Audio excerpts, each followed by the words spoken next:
ರೈತರೇ ನಮಸ್ಕಾರ. ನಾವೆಲ್ಲ ಸಿದ್ಧಲಿಂಗೇಶ್ವರ ಜಯಂತಿಗೆ ಹೋಗ್ತಾ ಇದ್ದೀವಿ. ನನ್ನ ಜೊತೆಯಲ್ಲಿ ನೋಡಿ ಎಲ್ಲ ನಮ್ಮ ಅಣ್ಣ ತಮ್ಮದಿರು, ನಮ್ಮ ಮಾವ ಬಾಮೈದ ಸ್ನೇಹಿತರು, ಅಕ್ಕ ತಂಗಿರು ಎಲ್ಲರೂ ಕೂಡ ಇದ್ದಾರೆ. 2 ಬಸ್ಸಲ್ಲಿ ಹೋಗ್ತಾ ಇದ್ದೀವಿ.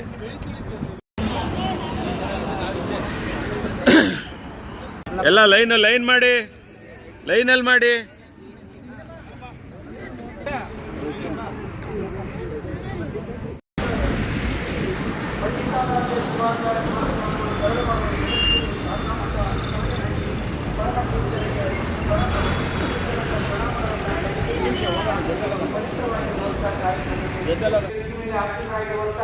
ಅಧ್ಯಕ್ಷರು ಅಖಿಲ Bharatha Sharana Sahitya Parishat Bengaluru doctor C Somashekhar sir ಅವರನ್ನು ಕೂಡ ನಾನು ತುಂಬುವುದರಿಂದ ಸ್ವಾಗತವನ್ನ ಕೋರ್ತಾ ಇದ್ದೇನೆ.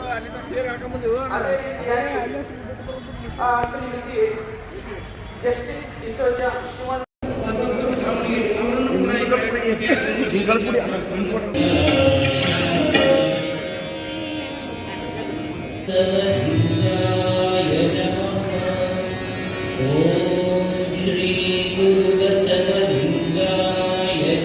ಉತ್ಸವ ಮಾಡಿದ್ವಿ.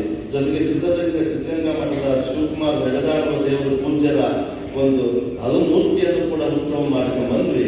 ಇದಕ್ಕೆಲ್ಲ ಮಾಡಿಕೊಟ್ಟವ್ರು ಯಾರಪ್ಪ ಅಂತಂದ್ರೆ ನಮ್ಮ ಡಿಸೋಜಾ ಮೇಡಮ್ ಅವರ ಮಗನಾಗಿರ್ತಕ್ಕಂಥವ್ರು ಶಿವಣ್ಣವರಿಗೆ ಪೂರ್ತಿ ಏನು ನಮ್ಮ ಉತ್ಸವಕ್ಕೆಲ್ಲ ಸಹಕಾರ ಮಾಡಿ ಬೆಳಗ್ಗೆ 8 ಗಂಟೆಗೆ ಬಂದು ವ್ಯವಸ್ಥಿತವಾಗಿ ಮಾಡಿಕೊಟ್ಟಿರ್ತಕ್ಕಂಥದ್ದು. ಅವ್ರು ಯಡಿಯೂರು ಸಿದ್ಧಲಿಂಗೇಶ್ವರ ದೇವಸ್ಥಾನ ಮುಂದೆನೇ ಅವ್ರ ಸಂಸ್ಥೆಯಲ್ಲಿ ಕಟ್ಕೊಂಡಿರ್ತಕ್ಕಂಥದ್ದು. ಅದು ಬಹಳ ಸಂತೋಷವಾಗಿರ್ತಕ್ಕಂಥದ್ದು. ದಾವಣಗೆರೆ ನಾವು ಯಾರಪ್ಪ ಅಂತಕ್ಕಂಥದ್ದು ಯೋಚನೆ ಮಾಡ್ತಿದ್ವಿ. ನಮ್ಗೆಲ್ಲ ಕಷ್ಟಗಳನ್ನ ಇವರು 4 ಜನ ನಮಗೆ ಸಿದ್ಧಲಿಂಗೇಶ್ವರ ಜಯಂತಿಗೆ ಬಹಳ ಸುಲಭವಾಗಿ ಕಾರ್ಯಕ್ರಮ ಮಾಡಿಕೊಟ್ಟಿರ್ತಕ್ಕಂಥದ್ದು ಮಹನೀಯರು ಅಂತಕ್ಕಂಥದ್ದು ಈ ಸಂದರ್ಭದಲ್ಲಿ ಹೇಳೋದಕ್ಕೆ ಬಹಳ ಸಂತೋಷ ಆಗ್ತದೆ.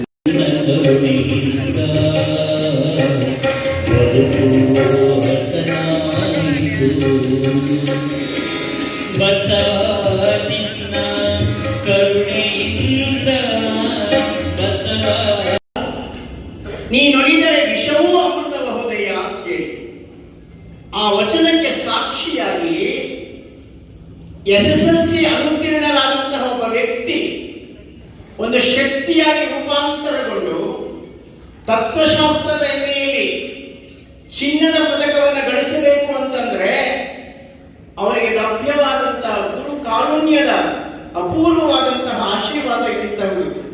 ಬಸವಾದಿ ಶರಣರ 12ನೇ ಶತಮಾನದ ಕಾಲದ ನಂತರ ಅತಿ ಹೆಚ್ಚಿನ ಧರ್ಮ ಪ್ರಚಾರವಾಗಿದ್ದು ವೈಷ್ಣವ ಲಿಂಗಾಯತ ಜಾಗೃತವಾಗಿದ್ದು ಯಾವ ಕಾಲಮಾನದಲ್ಲಪ್ಪ ಅಂತಂದರೆ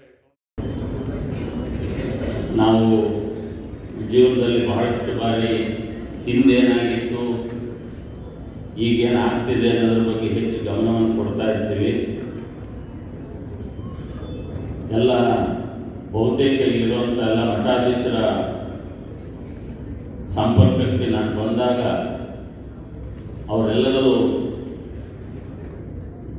ಮಾತಾಡೋದು ಭವಿಷ್ಯದ ಬಗ್ಗೆ ಬಹಳಷ್ಟು ಕೆಲವು ಬಾರಿ ಕಳವಳವನ್ನು ವ್ಯಕ್ತಪಡಿಸ್ತಾರೆ.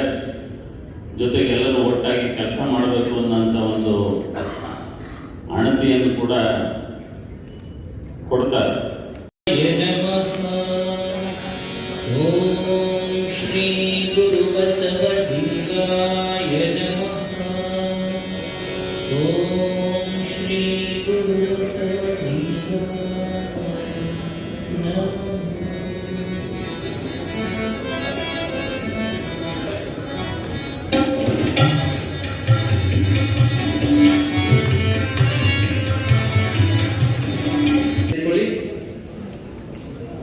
ವಾಪಸ್ ಬನ್ನಿ. ಸ್ವಲ್ಪ ಎಡಗಡೆ ಬಾಗ್ರಿ, ಬಲಗಡೆ ಬಾಗ್ರಿ. ಪ್ರಸಾದ ತುಂಬಾ ಚೆನ್ನಾಗಿದೆ, ಮಾಡ್ಬೇಕಾಗಿ ಅದಕ್ಕೆ ಸ್ವಲ್ಪ ಎಡಗಡೆ ಬಾಗ್ರಿ. ಒಂದು 2-3 ಬಾರಿ ಹೀಗೆ ಮಾಡಿ. ಕೈಗಳು ಉತ್ತರ ಕ್ಲೋಸ್ ಮಾಡಿ ಜೋರಾಗಿ. ಎಷ್ಟು ಸಾಧ್ಯ ಆಗುತ್ತೆ ಅಷ್ಟು ಜೋರಾಗಿ ಮಾಡಿ. ಎಷ್ಟು ಸಾಧ್ಯ ಆಗುತ್ತೆ ಅಷ್ಟು ಇನ್ನೂ ಜೋರು ಮಾಡಿ. ಎಲ್ಲ ಚಪ್ಪಲಿ ತಟ್ಟಿ ಜೋರಾಗಿ.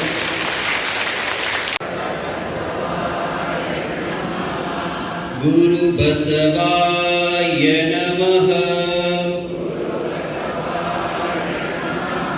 ಶಿವ ಬಸವಾಯ ನಮಃ. जय बसवाय नमः कालहर बसवाय नमः कर्महर बसवाय नमः पापवेल्ल परिहर बसवाय नमः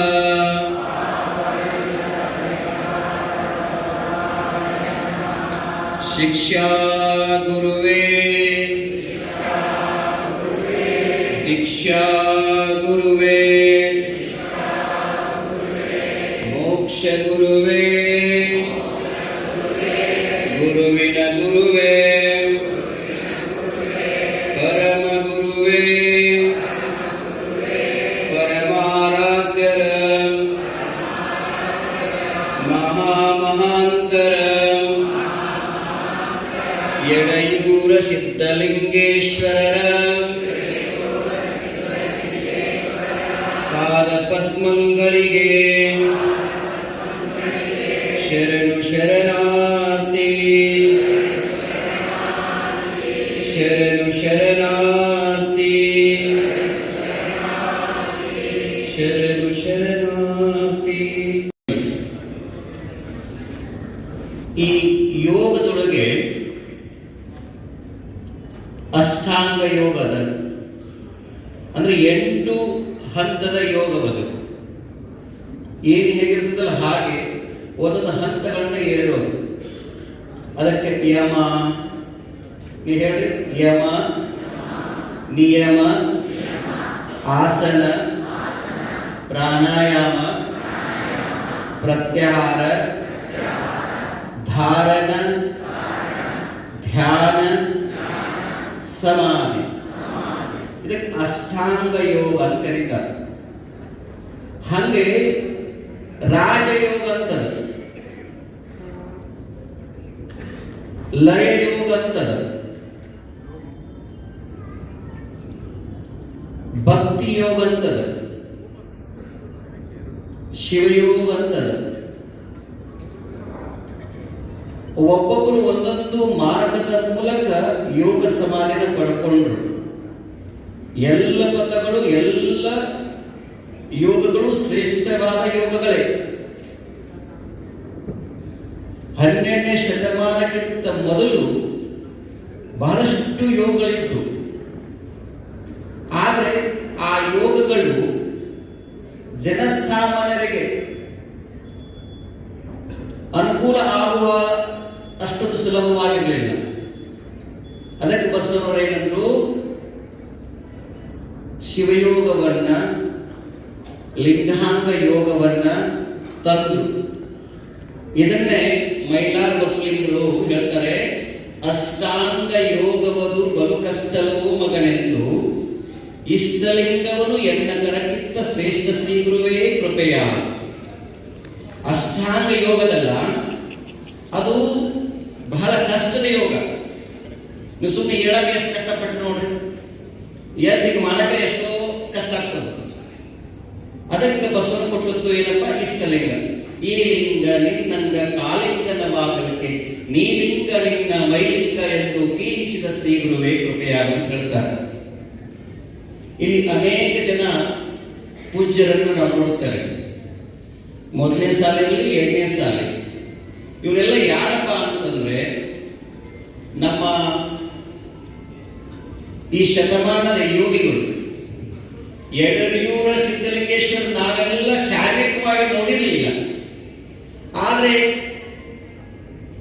ಸಿದ್ಧಗಂಗೆಯನ್ನ ಶುದ್ಧ ಗಂಗೆ ಮಾಡಿದಂತ ಶಿವಕುಮಾರ ಸ್ವಾಮಿ ನೋಡಿದ ತಕ್ಷಣ ಯಡಯೂರು ಸಿದ್ಧಲಿಂಗೇಶ್ವರ ಅಂತ ಅನಿಸ್ತಿತ್ತು ನಮಗೆ.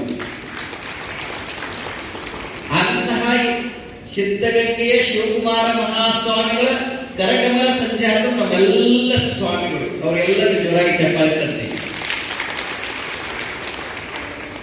ಅಂತೂ ಯಡಿಯೂರು ಸಿದ್ಧಲಿಂಗೇಶ್ವರರು 101 ವಿರಕ್ತ ಸ್ವಾಮಿಗಳನ್ನ ಕಟ್ಟಿಕೊಂಡು ಬಸವ ತತ್ವವನ್ನ ಪ್ರಚಾರ ಪ್ರಸಾರ ಕಾರ್ಯದಲ್ಲಿ ತೊಡಗಿದ್ರು. ಅಂಥ ಯಡಿಯೂರ ಸಿದ್ಧಲಿಂಗೇಶ್ವರ 101 ಶಿಷ್ಯರಲ್ಲಿ ಜೊತೆಗೆ ಪ್ರಾಣ, ಅಪಾನ, ಉದಾನ, ವ್ಯಾನ, ಸಮಾನ, ಇವು ಪಂಚವಾಯುಗಳು. ಇವುಗಳಿಗೆ ಪಂಚ ಪ್ರಾಣ ಅಂತ ಕರೀತಾರೆ. ಇನ್ನು ಮತ್ತೆ 5 ಉಪಪ್ರಾಣಗಳಿದಾವೆ. ಅವುಗಳಿಗೆ ಕರೀತಾರೆ ನಾಗ, ಹೇಳಿ, ನಾಗ, ಕೂರ್ಮ, ಕ್ರಿಕರ, ದೇವದತ್ತ, ಧನಂಜಯ. ಒಟ್ಟು 10 ವಾಯುಗಳು. ಒಬ್ಬ ವ್ಯಕ್ತಿ ಪ್ರಾಣ ಹೋದ ಮೇಲೆ ಮೊದಲೆಲ್ಲ 24 ಗಂಟೆ ಆ ಶವನ ಉಳಿತಿರ್ಲಿಲ್ಲ.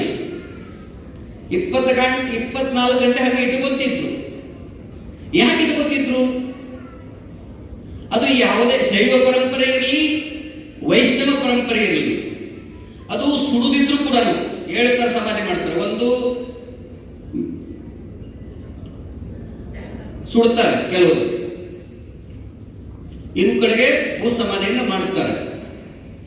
ಸುಡುವುದಾಗಲಿ ಅಥವಾ ಭೂ ಸಮಾಧಿಯನ್ನು ಮಾಡಾಗಲಿ 24 ತಾಸು ವೇಟ್ ಮಾಡ್ತಾ ಇದ್ರು.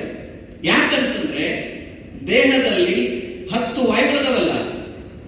ಈ ಪ್ರಾಣ ಅಂತದ ಇದು ಹೃದಯ ಭಾಗದಲ್ಲಿ ಇರ್ತದ, ಇನ್ನು ಸಮಾನ ಅಂತದ ನಾಭಿ ಭಾಗದಲ್ಲಿ ಇರ್ತದ, ಇನ್ನು ಉದಾನ ಅಂತ ಇರ್ತದ ಕಂಠ ಭಾಗದಲ್ಲಿ ಇರ್ತದ, ಅಪಾನ ಅಂತದ ನಾಭಿ ಕೆಳಭಾಗದಲ್ಲಿ ಇರ್ತದ, ಇನ್ನು ಕೈ ಕಾಲದಲ್ಲಿ ಇರ್ತದ ವ್ಯಾನ ವಾಯು ಅಂತ ಇರ್ತದ. ಇವುಗಳಲ್ಲಿ ಇನ್ನೂ ಜೀವ ಇರ್ತದ. ಮನುಷ್ಯ ಸತ್ತ ಮೇಲೆ 7.5 ಗಂಟೆ ಒಂದೊಂದು ಪ್ರಾಣ ಹೋಗ್ತಾವ. ಒಂದೊಂದು ಪ್ರಾಣ ಹೋಗಕ್ಕೆ ಶುರು ಮಾಡ್ತಾವ.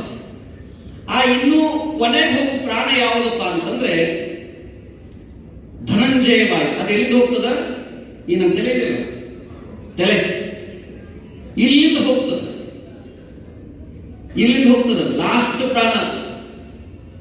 ಯೋಗಿಗಳು ಪ್ರಾಣವನ್ನು ಎಲ್ಲಿಂದ ಬಿಡ್ತಾರೆ? ಮೂಗಿನಿಂದ ಬಿಡಲ್ಲ, ಬೇರೆ ಯಾವ ದ್ವಾರಗಳಿಂದ ಹೋಗೋದಿಲ್ಲ. ಒಬ್ಬ ಯೋಗಿ ಅವನ ಅಯೋನಿಶ ಆಗಬೇಕು ಅಂತಂದ್ರೆ, ಅವರ ನಿರ್ವಿಕಲ್ಪ ಸಮಾಧಿ ಅಂತಂದ್ರೆ ಅವರು ಪ್ರಾಣವನ್ನು ಇಲ್ಲಿ ಬಿಡ್ತಾರೆ. ಎಲ್ಲಿ? ಇಲ್ಲಿಂದ. ಈ ಪ್ರಾಣ ಹೋಗುವ ಒಳಗಾಗಿ, ಕೊನೆಯನ್ನು ಪ್ರಾಣ ಬಿಟ್ಟಿದಲ್ಲ, ಈ ಪ್ರಾಣ ಹೋಗುವ ಒಳಗಾಗಿ ಯಾವುದೋ ಒಬ್ಬ ಯೋಗಿ, ಒಬ್ಬ ತಪಸ್ವಿ ಬಂದು ಹಸ್ತ ಮಸ್ತಕವನ್ನ ಮಾಡಿದರೆ, ಹಸ್ತ ಅಲ್ಲದ ಲಿಂಗ, ಲಿಂಗ ಲಿಂಗ ಹಸ್ತ ಅಂತೀವಿ ನಾವು. ಹಸ್ತ ಮಸ್ತಕವನ್ನ ಮಾಡಿದರೆ ಮತ್ತೆ ಎಲ್ಲ ಪ್ರಾಣಿಗಳು ಪುನರ್ ವಾಪಸ್ ಬರಕ್ಕೆ ಶುರು ಮಾಡುತ್ತಾ. ಅದನ್ನು ನೀವು ಅಗ್ನಿ ಶಿವಗಳ ಕಾಲದಲ್ಲಿ ಮರುಶಂಕರ ಶಿವಗಳಂತಿದ್ರು. ಈ ದೇಶದಲ್ಲಿ ಬಹಳಷ್ಟು ಜನ ಹಿಂದಿನ ಗುರುಗಳು ಆ ಶಕ್ತಿ ಇತ್ತು. ಕಂಗಳು ಲಿಂಗಿತ್ತು, ಮೂಗಿಗೆ ಆಚಾರಲಿಂಗ ಅಂತಾರೆ, ನಾಲಿಗೆ ಪುರ್ಲಿಂಗ ಅಂತಾರೆ, ಕಂಗಳಿಗೆ ಶಿವಲಿಂಗ ಅಂತಾರೆ, ಚರ್ಮಕ್ಕೆ ಜಂಗಮಲಿಂಗ ಅಂತಾರೆ, ಕಿವಿಗೆ ಪ್ರಸಾದಲಿಂಗ ಅಂತಾರೆ. ನಾವು ಅಂಗೇಂದ್ರಿಗಳಲ್ಲ, ನಾವು ಲಿಂಗೇಂದ್ರಿಗಳು. ಅಂದ್ರೆ ಪ್ರತಿಯೊಂದು ಕೈ ಕೂಡ ಕೈ ಏನಾಗಲ್ಲ, ಹಸ್ತದಲ್ಲಿ ಲಿಂಗ ಹಸ್ತ ಅಂತಾರೆ. ಅಂತಹ ಒಬ್ಬ ಯೋಗಿ ಬಂದು ಆಶೀರ್ವಾದವನ್ನ ಮಾಡಿದರೆ ಆ ಮತ್ತೆ ಪುನರ್ ಆ ವ್ಯಕ್ತಿಗೆ ಜೀವ ಬರ್ತದೆ. ನೀವು ಹೋಗಂಗಿಲ್ಲ. ಎಷ್ಟೋ ಸಂದರ್ಭದಲ್ಲಿ ನಾವು ದೇವಸ್ಥಾನಕ್ಕೆ ಹೋಗ್ತೀವಿ, ಹೊಸ ದೇವಸ್ಥಾನ ನೀವು ಕಟ್ಸಿರ್ತೀರಿ, ಅಲ್ಲಿ ಮೂರ್ತಿ ಪ್ರತಿಷ್ಠಾಪನೆ ಮಾಡುತ್ತಾರೆ. ಮೂರ್ತಿ ಪ್ರತಿಷ್ಠಾಪನೆ ಅಂತಂದ್ರೆ ಆ ಯೋಗಿಯ ತನ್ನ ಶಕ್ತಿಯನ್ನ ಅದಕ್ಕೆ ದಾರ ಎರಿತಾರೆ. ಆವಾಗ ಅದು ಮೊದಲೆಲ್ಲ ಕಲ್ಲಾಗಿರ್ತದೆ, ಆಮೇಲೆ ಏನಾಗ್ತದಕ್ಕೆ ಕಟ್ಟದವನೇ ಅವನು ನಮಸ್ಕಾರ ಮಾಡ್ತಾರೆ. ಅದಕ್ಕೆ ಪ್ರಾಣ ಪ್ರತಿಷ್ಠಾಪನೆ ಅಂತಾರೆ. ನಿರ್ಜೀವ ವಸ್ತುಗಳಿಗೆ ಪ್ರಾಣ ಪ್ರತಿಷ್ಠಾಪನೆ ಮಾಡ್ತೀವಿ ಅಂತಂದ್ರೆ ಈ ಸಜೀವಿಗೂ ಪ್ರಾಣ ಪ್ರತಿಷ್ಠಾಪನೆ ಅಂತದ. ಅಂತಹ ಶ್ರೇಷ್ಠವಾಗಿರುವಂತಹ ತತ್ವ ನಮ್ಮ ತತ್ವವಾಗಿದೆ. ಆ ಹಿನ್ನೆಲೆಯಲ್ಲಿ ನಮ್ಮ ಪವಾಡ ಬಸವಣ್ಣವರ ದೇವರ ಮಠದ ಸ್ವಾಮಿಗಳು ಹಲವಾರು ವರ್ಷಗಳಿಂದ ಈ ಯಡಿಯೂರು ಸಿದ್ಧಲಿಂಗೇಶ್ವರ ವಿಚಾರಧಾರೆಗಳನ್ನ, ಅವತ್ತು ಹೆಂಗೆ ಬಸವಣ್ಣ ದೇವರು ಯಡಿಯೂರು ಸಿದ್ಧಲಿಂಗೇಶ್ವರ ಕಾರ್ಯಕ್ರಮದಲ್ಲಿ ಬಿಟ್ಟು ಬಿಡ್ತಾರೆ, ಬಿಟ್ಟು ಈ ಭಾಗದಲ್ಲಿ ತತ್ವ ಪ್ರಸಾರವನ್ನ ಮಾಡಿ ಅಂತ ಹೇಳ್ತಾರೆ. ಹಾಗೆ ಪವಾಡ ಬಸವಣ್ಣ ದೇವರ ತತ್ವ ಪ್ರಸಾರವನ್ನ ಆ ಕರ್ಣಧಾರಕ ವಹಿಸಿಕೊಂಡವ್ರು ಯಾರಪ್ಪ ಅಂದ್ರೆ ಮತ್ತೆ ನಮ್ಮ ಸಿದ್ಧಲಿಂಗ ಮಹಾಸ್ವಾಮಿಗಳು. ಆ ಹಿನ್ನೆಲೆಯಲ್ಲಿ ಇವತ್ತು ದಾವಣಗೆರೆ ನಗರಕ್ಕೆ ಬಂದು ಯಡಿಯೂರ ಸಿದ್ಧಲಿಂಗೇಶ್ವರ ತತ್ವಗಳನ್ನು ಈ ಭಾಗದಲ್ಲಿ ಪ್ರಸಾರವನ್ನು ಮಾಡ್ತಾ ಇರೋದು ಅತ್ಯಂತ ಶ್ಲಾಘನೀಯವಾಗಿರುವಂತಹ ಕಾರ್ಯ. ಈ ಒಂದು ಕಾರ್ಯಕ್ರಮಕ್ಕೆ ನಾಡಿನ ಎಲ್ಲ ಪೂಜ್ಯರು ಬಂದಿದ್ದಾರೆ. ಇವತ್ತು ಯಡಿಯೂರು ಸಿದ್ಧಲಿಂಗೇಶ್ವರ ಯೋಗಿಗಳ ಹೆಸರಿನಲ್ಲಿ ಪ್ರಶಸ್ತಿಯನ್ನು ಕೂಡ ಈಗಾಗಲೇ ಸಾಣೆಹಳ್ಳಿ ಮಹಾಸ್ವಾಮಿಗಳವರಿಗೆ ಪ್ರದಾನವನ್ನು ಮಾಡಲಾಗಿದೆ. ವರ್ಷ ಒಬ್ಬೊಬ್ಬರು ಆ ಯಡಿಯೂರು ಸಿದ್ಧಲಿಂಗೇಶ್ವರವರ ಹೆಸರಿನಲ್ಲಿ ಪ್ರಶಸ್ತಿಯ ಪ್ರದಾನ ಮಾಡ್ತಾ ಇರೋದು ಅತ್ಯಂತ ಶ್ರೇಷ್ಠವಾಗಿರುವಂತಹ ಕಾರ್ಯ. ಹೀಗೆ ಯಡಿಯೂರು ಸಿದ್ಧಲಿಂಗೇಶ್ವರ ಕೂಡ ಬಸವಣ್ಣವರ ತತ್ವವನ್ನು ಪ್ರಸಾರ ಮಾಡುತ್ತಾ ಅದು ಷಣ್ಮುಖ ಶಿವೆಗಳಿರ್ಬೋದು, ಗನ್ಮಠ ಶಿವೆಗಳಿರ್ಬೋದು, ಇಳಕಲದ ಮಹಾನ್ ತಪ್ಪುಗಳಿರ್ಬೋದು, ಅತನಿ ಶಿವಗಳಿರ್ಬೋದು, ಹೀಗೆ ಅನೇಕ ಜನ ಶಿವಿಗಳು ಆ ದಾರಿಯಲ್ಲಿ ನಡೆದಿದ್ದಾರೆ. ಆ ಹಿನ್ನೆಲೆಯಲ್ಲಿ ನಾವು ಇಲ್ಲಿರುವಂಥ ಎಲ್ಲ ಸ್ವಾಮಿಗಳಿಗೆ ಚಿರಪರಿಚಿತರು. ಶರಣರು ನಿರತರ ಅಂಥ ಶರಣರ ವಚನ ಸಾಹಿತ್ಯ ಕಲ್ಯಾಣದ ಕ್ರಾಂತಿಯ ನಂತರ ಕಣ್ಮರೆಯಾಗಿತ್ತು.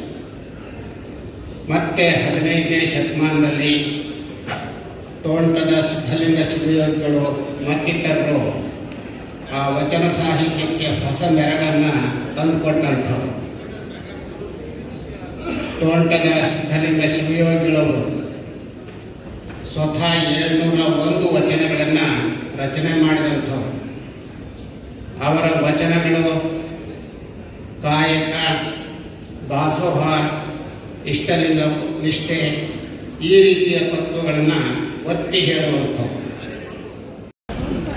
ಹಲೋ ಹಲೋ ಹಲೋ ಹಾಂ ಇಲ್ಲ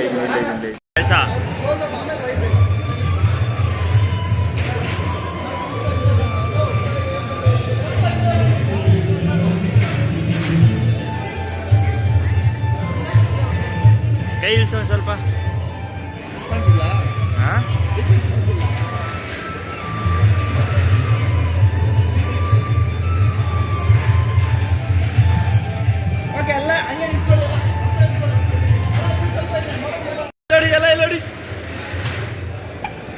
ಹಾಗೆ ಸರ್ ಹಾಗೆ